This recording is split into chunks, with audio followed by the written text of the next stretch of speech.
Well, temperatures have started warming up across the region today.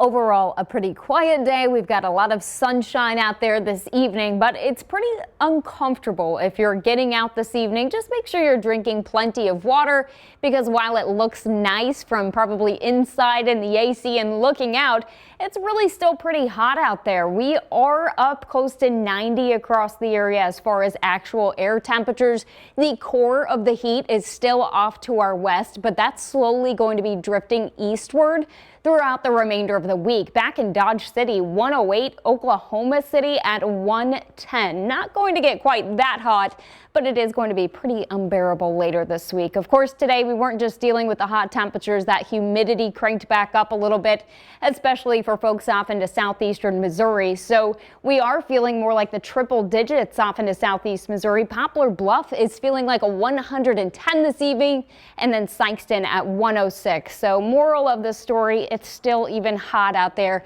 this evening. Overnight tonight, it's going to continue to stay pretty warm. As we get into tomorrow, we're talking about even hotter temperatures. A cold front will be coming through. Ahead of that front, it's going to be very, very hot and very, very humid.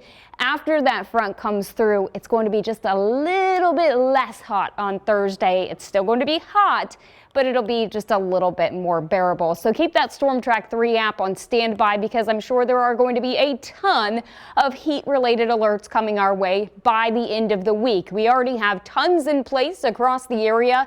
A heat advisory has been extended across the entire viewing area for tomorrow. Now, off into some of our southern counties, we're talking the Boot Heel in southeast Missouri, northwest Tennessee. There's also an excessive heat warning in place for tomorrow. That's because we're going to be seeing those heat indices climbing back up close to 110. So really uncomfortable conditions overnight tonight. We're not talking about any active weather. Tomorrow we'll be kicking off the day in the upper 70s. A cold front will start to make its way into the area as we get into the afternoon. Now, ahead of that front, temperatures are still going to be climbing up into the upper 90s. Check out these little bubbles. That's the heat index values climbing up above 110 in some locations. Winds will eventually be shifting back out of the west behind the front. That'll make us a little bit more comfortable as we start to get into Thursday. So by Thursday morning, we're dipping back down into the 60s as we start the day.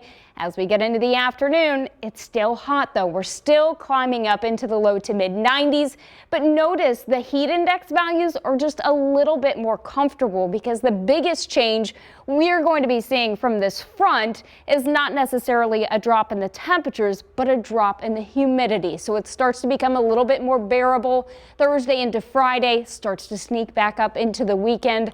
As it starts to heat back up into the weekend, so do the temperatures. Along that front, there is a small chance for an isolated storm, in particular off into some of our eastern counties. I do think most of us stay dry, though. It's not something to count on if you are hoping for that rain.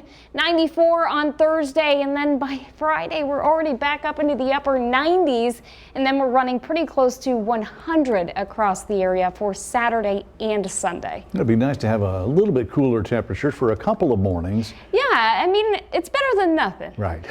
Thank you, JC.